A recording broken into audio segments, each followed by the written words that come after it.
السلام علیکم ورحمۃ اللہ وبرکاتہ۔ آپ دیکھ رہے ہیں آپ کے اپنا پسندیدہ چینل اردو لٹریچر۔ آپ سبھی کا آپ کے اپنے پسندیدہ چینل اردو لٹریچر پہ خیر مقدم ہے۔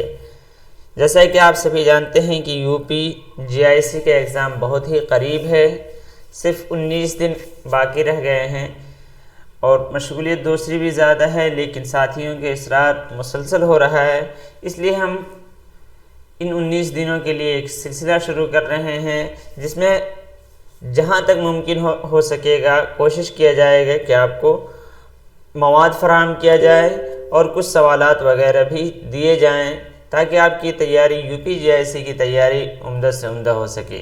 تو آئیے آپ کی خدمت میں پیش ہے یہ افسانہ کفن پریم چند کا ہے۔ آئیے دیکھتے ہیں۔ اس میں جہاں نشان لگایا جائے گا سمجھ جائیے گا کہ وہ اہمیت کا حامل ہے اور اسے نشان لگا کے رکھ لیجئے گا یا کہیں کاپی وغیرہ میں لکھ کے رکھیے گا۔ کفن پریم چند پہلا حصہ ہے، اس میں 3 حصے ہیں، تو یعنی اگر یہ پوچھا جائے کفن کتنے حصوں میں ہے تو 3 حصے ہیں۔ چلیے۔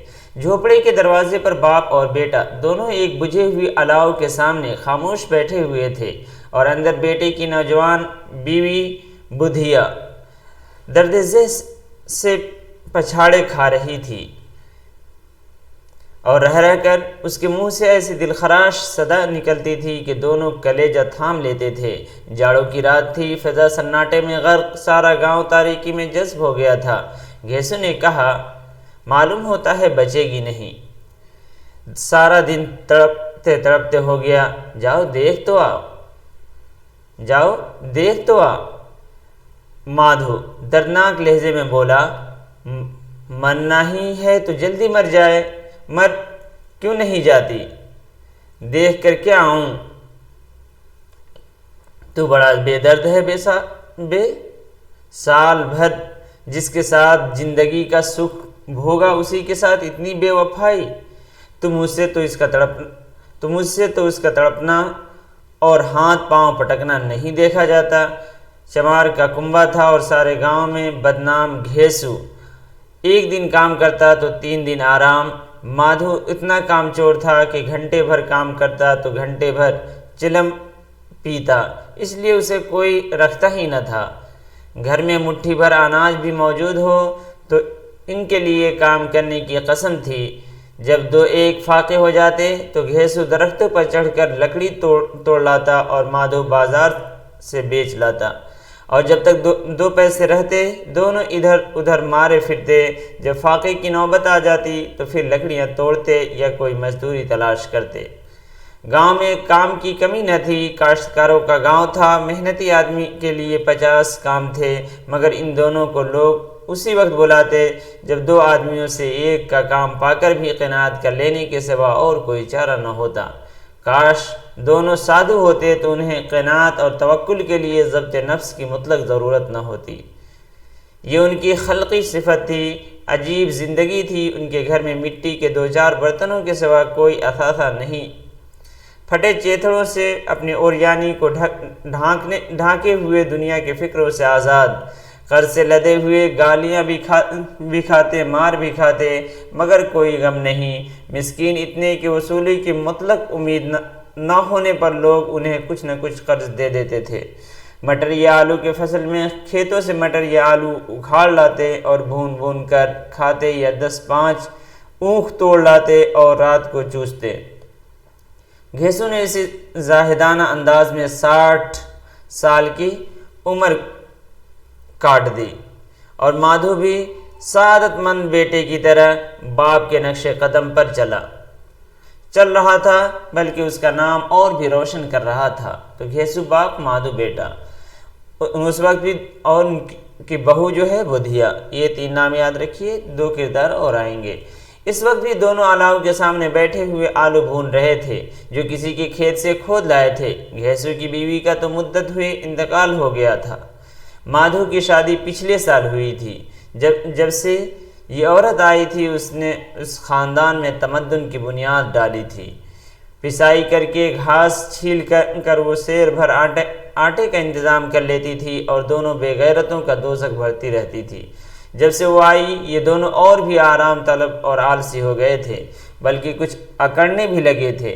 کوئی کام کرنے کو بلاتا تو بے نیازی کی شان میں دوگنی مزدوری مانگتے۔ وہی عورت آج صبح سے درد ذہ میں مر رہی تھی اور یہ دونوں شاید اسی انتظار میں تھے کہ وہ مر جائے تو آرام سے سوئیں۔ گھیسو نے آلو نکال کر چھیلتے ہوئے کہا، جا کر دیکھ تو کیا حالت ہے اس کی، چڑیل کا فساد ہوگا اور کیا۔ یہاں تو اوجھا بھی 1 روپیہ مانگتا ہے، کس کے گھر سے آئے۔ مادھو کو اندیشہ تھا کہ وہ کوٹری میں گیا تو گھیسو آلو کا بڑا حصہ صاف کر دے گا۔ بولا، مجھے وہاں ڈر لگتا ہے۔ ڈر کس بات کا ہے؟ میں تو یہاں ہوں ہی، تو تمہیں جا کر دیکھو نا۔ میری عورت جب مری تھی تو میں 3 دن تک اس کے پاس سے ہلا نہیں، اور پھر مجھ سے لجائے گی کہ نہیں؟ کبھی اس کا منہ نہیں دیکھا، آج اس کا اگڑا ہوا بدن دیکھوں، اسے تن کی سدھ بھی تو نہ ہوگی۔ مجھے دیکھ لے گی تو کھل کر ہاتھ پاؤں بھی نہ پٹک سکے گی۔ میں سوچتا ہوں کہ کوئی بال بچہ ہو گیا تو کیا ہوگا۔ سونٹ، گڑ، تیل کچھ بھی تو نہیں ہے گھر میں، سب کچھ آ جائے گا، بھگوان بچہ دے تو۔ جو لوگ ابھی 1 پیسہ نہیں دے رہے ہیں وہی تب بلا کر دیں گے۔ میرے 9 لڑکے ہوئے گھر میں کچھ بھی نہ تھا، مگر اس طرح ہر بار کام چل گیا۔ جس سماج میں رات دن محنت کرنے والوں کی حالت ان کی حالت سے بہت اچھی نہ تھی، اور کسانوں کے مقابلے میں وہ لوگ جو کسانوں کی کمزوریوں سے فائدہ اٹھانا جانتے تھے کہیں زیادہ فارغ البال تھے، وہاں اس قسم کی ذہنیت کا پیدا ہو جانا کوئی تعجب کی بات نہیں تھی۔ ہم تو کہیں گے گھیسو کسانوں کے مقابلے میں زیادہ باریک بین تھا، اور کسانوں کی تہی دماغ جمعیت میں شامل ہونے کے بدلے شاطروں کی ان کے فتنہ پرداز جماعت میں شامل ہو گیا تھا۔ ہاں، اس میں یہ صلاحیت نہ تھی کہ شاطروں کے آئین و آداب کی پابندی بھی کرتا، اس لیے جہاں اس کی جماعت کے اور لوگ گاؤں کے سرگنا اور مکھیا بنے ہوئے تھے، اس پر سارا گاؤں انگشت نمائی کر رہا تھا۔ پھر بھی اسے یہ تسکین تو تھی ہی کہ اگر وہ خستہ حال ہے تو کم سے کم اسے کسانوں کسی جگر توڑ محنت تو نہیں کرنی پڑتی، اور اس کی سادگی اور بے زبانی سے دوسرے بیجا فائدہ تو نہیں اٹھاتے۔ دونوں آلو نکال کر جلتے کھانے لگے۔ کل سے کچھ بھی نہیں کھایا تھا، اتنا صبر نہ تھا کہ انہیں ٹھنڈا ہو جانے دیں۔ کئی بار دونوں کی زبانیں جل گئیں۔ چھل جانے پر آلو کا بیرونی حصہ تو زیادہ گرم نہ معلوم ہوتا تھا، لیکن دانتوں کے تلے پڑتے ہی اندر کا حصہ زبان اور حلق اور تالو کو جلا دیتا تھا، اور اس انگارے کو منہ میں رکھنے سے زیادہ خیریت اسی میں تھی کہ وہ اندر پہنچ جائے، وہاں اسے ٹھنڈک کرنے کے لیے کافی سامان تھے۔ اس لیے دونوں جلد نگل جاتے تھے، حالانکہ اس کوشش میں ان کی آنکھوں سے آنسو نکل آتے۔ گھیسو کو اس وقت ٹھاکر کی بارات یاد آئی جس میں 20 سال پہلے وہ گیا تھا۔ اس دعوت میں اسے جو سحری نصیب ہوئی تھی وہ اس کی زندگی میں ایک یادگار واقعہ تھی، اور آج بھی اس کی یاد تازہ تھی۔ وہ بولا، وہ بھوج نہیں بھولتا، تب سے پھر اس طرح کا کھانا اور بھر پیٹ نہیں ملا۔ لڑکی والوں نے سب کو پوڑیاں کھلائی تھی، سب کو چھوٹے بڑے سب نے پوڑیاں کھائیں، اور اصل گھی کی چٹنی، رائتا، 3 طرح کے سوکھے ساگ، ایک رسے دار ترکاری، دہی، چٹنی، مٹھائی۔ اب کیا بتاؤں کہ اس بھوج میں کتنا سواد ملا۔ کوئی روک نہیں تھی، جو چیز چاہو مانگو، جتنا چاہو کھاؤ۔ لوگوں نے ایسا کھایا کہ کسی سے پانی نہ پیا گیا، مگر پروسنے والے ہیں کہ سامنے گرم گول مہکتی ہوئی کچوڑیاں ڈال دیتے ہیں، منع کرتے ہیں نہیں چاہیے، مگر وہ ہیں کہ دیے جاتے ہیں۔ اور جب سب نے منہ دھو لیا تو ایک بڑا پان بھی ملا، مگر مجھے پان لینے کی کہاں سدھ تھی، کھڑا نہ ہوا جاتا تھا، جھٹ پٹ جا کر اپنے کمبل پر لیٹ گیا۔ ایسا دریا دل تھا وہ ٹھاکر۔ مادھو نے ان تکلفات کا مزہ لیتے ہوئے کہا، اب ہمیں کوئی ایسا بھوج کھلاتا۔ اب کوئی کیا کھلائے گا، وہ زمانہ دوسرا تھا۔ اب تو سب کو کفایت سوچتی ہے۔ شادی بیاہ میں مت خرچ کرو، کریا کرم میں مت خرچ کرو، پوچھو غریبوں کا مال بٹور بٹور کر کہاں رکھو گے؟ مگر بٹورنے میں تو کمی نہیں ہے، ہاں خرچ میں کفایت سوچتی ہے۔ تم نے 20 پوڑی کھائی ہوں گی، 20 سے زیادہ کھائی تھی، میں 50 کھا جاتا، 50 سے کم میں نے بھی نہ کھائی ہوں گی۔ اچھا پٹھا تھا تو اس کا آدھا بھی نہیں۔ آلو کھا کر دونوں نے پانی پیا اور وہیں الاؤ کے سامنے اپنی دھوتی اوڑھ کر پاؤں پیٹ میں ڈال کر سو رہے، جیسے دو بڑے بڑے اژدہا کنڈلیاں مارے پڑے ہوں اور بدھیا ابھی تک کراہ رہی تھی۔ یہاں پہ ختم ہو جاتا ہے یہ پہلا حصہ، اس کے بعد شروع ہوتا ہے دوسرا۔ صبح کو مادھو نے کوٹری میں جا کر دیکھا تو اس کی بیوی ٹھنڈی ہو گئی تھی، اس کے منہ پر مکھیاں بھنک رہی تھیں، پتھرائی ہوئی آنکھیں اوپر ٹنگی ہوئی تھی، سارا جسم خاک میں لت پت ہو رہا تھا، اس کے پیٹ میں بچہ مر گیا تھا۔ مادھو بھاگا ہوا گھیسو کے پاس آیا اور پھر دونوں زور زور سے ہائے ہائے کرنے اور چھاتی پیٹنے لگے۔ پڑوس والوں نے یہ آہوزاری سنی تو دوڑتے ہوئے آئے اور رسم قدیم کے مطابق غمزدوں کی تشفی کرنے لگے، مگر زیادہ رونے دھونے کا موقع نہ تھا، کفن کی اور لکڑی کی فکر کرنی تھی۔ گھر میں تو پیسہ اس طرح غائب تھا جیسے چپل کے چیل کے گھونسلے میں بانس۔ باپ بیٹے روتے ہوئے گاؤں کے زمینداروں کے پاس گئے، وہ ان دونوں کی صورت سے نفرت کرتے تھے، کئی بار انہیں اپنے ہاتھوں پیٹ چکے تھے، چوری کی علت میں، وعدے پر کام نہ کرنے کی علت میں۔ پوچھا کیا ہے بے گھیسوا، روتا کیوں ہے؟ اب تو تیری صورت ہی نظر نہیں آتی، اب معلوم ہوتا ہے تم اس گاؤں میں نہیں رہنا چاہتے۔ گھیسو نے زمین پر سر رکھ کر آنکھوں میں آنسو بھرتے ہوئے کہا، سرکار بڑی بپت میں ہوں۔ مادھو کے گھر والی رات گزر گئی، دن بھر تڑپتی رہی سرکار، آدھی رات تک ہم دونوں اس کے سرہانے بیٹھے رہے، دوا دارو جو کچھ ہو سکا سب کیا، مگر وہ ہمیں دگا دے گئی، اب کوئی ایک روٹی دینے والا نہیں رہا، مالک تباہ ہو گئے، گھر اجڑ گیا، آپ کا غلام ہوں، اب آپ کے سوا اس کی مٹی کون پار لگائے گا؟ ہمارے ہاتھ میں جو کچھ تھا وہ سب دوا دارو میں اٹھ گیا، سرکار ہی کی دیا ہوگی تو اس کی مٹی اٹھے گی، آپ کے سوا اور کس کے دوار پر جاؤں؟ زمیندار صاحب رحم دل آدمی تھے، مگر گھیسو پر رحم کرنا کالے کمبل پر رنگ چڑھانا ہے نہ تھا۔ جی میں تو آیا کہہ دیں چل دور ہو یہاں سے، لاش گھر میں رکھ کر سڑا، یوں تو بلانے سے بھی نہیں آتا، آج جب غرض پڑی تو آ کر خوشامد کر رہا ہے، حرام خور کہیں کا بدماش۔ مگر یہ غصہ یا انتقام کا موقع نہیں تھا، توان و کرہن 2 روپے نکال کر پھینک دیے، توان و کرہن نہ چاہتے ہوئے بھی نکال کر پھینک دیے، مگر تشفی کا ایک جملہ بھی منہ سے نہ نکلا، اس کی طرف تاکہ تک نہیں، گویا سر کا بوجھ اتارا ہو۔ جب زمیندار نے 2 روپے دیے تو گاؤں کے بنی مہاجن کو انکار کی جرت کیوں کر ہوتی؟ گھیسو زمیندار کے نام کا ڈھنڈورا پیٹنا نہ جانتا تھا، کسی نے 2 آنے دیے، کسی نے 4 آنے، 1 گھنٹے میں گھیسو کے پاس 5 روپے کی معقول رقم جمع ہو گئی۔ کسی نے غلہ دے دیا، کسی نے لکڑی، اور دوپہر کو گھیسو اور مادھو بازار سے کفن لانے چلے اور لوگ بانس کاٹنے لگے۔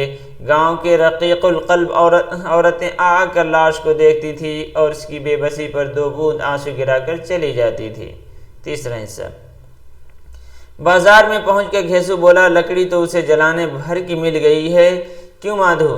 مادھو بولا، ہاں لکڑی تو بہت ہے، اب کفن چاہیے تو کوئی ہلکا سا کفن لے لیں۔ ہاں اور کیا، لاش اٹھتے اٹھتے رات ہو جائے گی، رات کو کفن کون دیکھتا ہے؟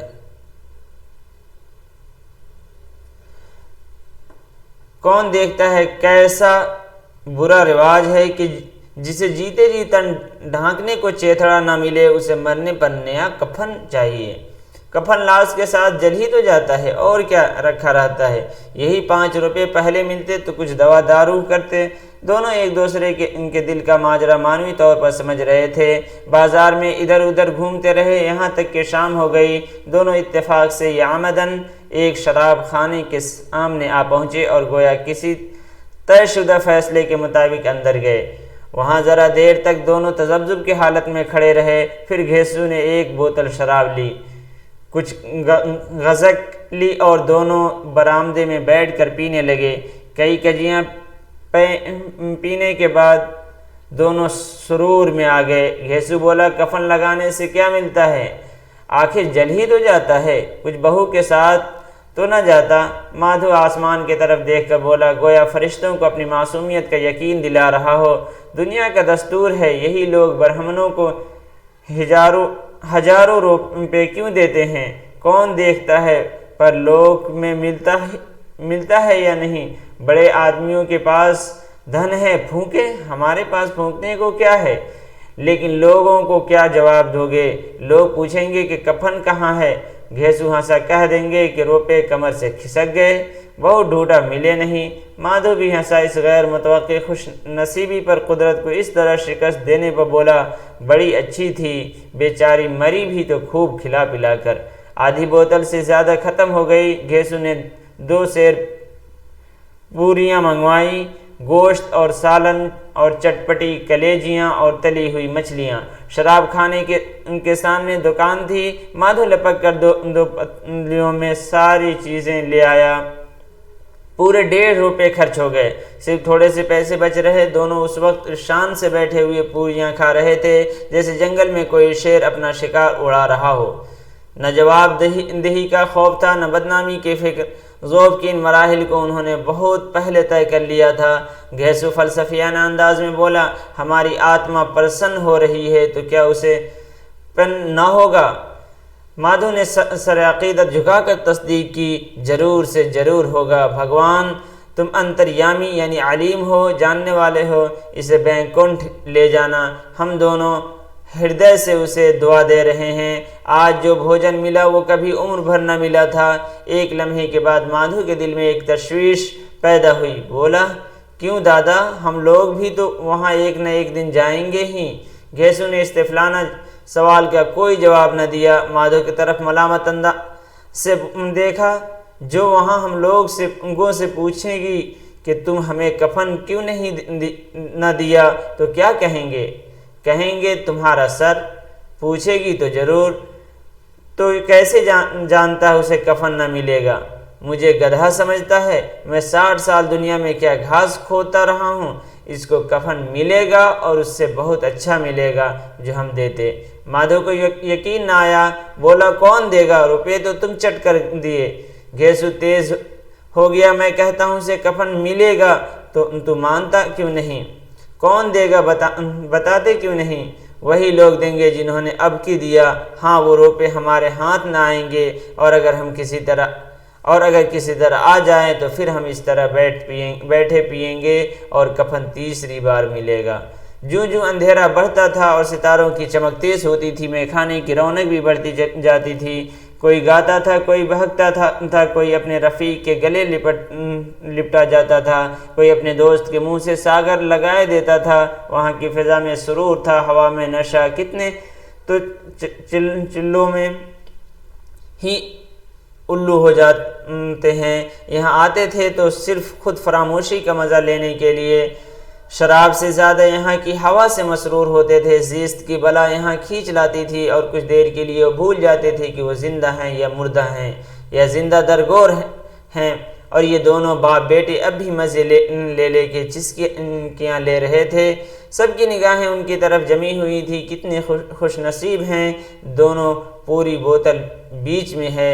کھانے سے فارغ ہو کر مادھو نے بچی ہوئی پوریوں کا پتل اٹھا کر ایک بھکاری کو دے دیا، جو کھڑا ان کے طرف گرسنہ نگاہوں سے دیکھ رہا تھا، اور دینے کے غرور اور مسرت اور ولولہ کا اپنی زندگی میں پہلی بار احساس کیا۔ گھیسو نے کہا، لے جا، خوب کھا اور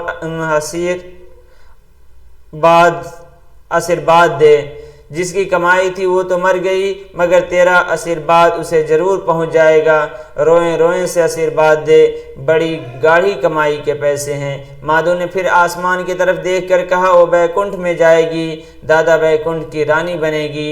گھیسو کھڑا ہو گیا اور جیسے مسرت کی لہروں میں تیرتا ہوا بولا، ہاں بیٹا بیکنٹھ میں نہ جائے گی تو کیا یہ موٹے موٹے لوگ جائیں گے جو غریبوں کو دونوں ہاتھ سے لوٹتے ہیں اور اپنے پاپ کے دھونے کے لیے گنگا میں جاتے ہیں اور مندروں میں جل چڑھاتے ہیں۔ یہ خوش اعتقادی کا رنگ بھی بدلا، تلون نشہ کی خاصیت ہے۔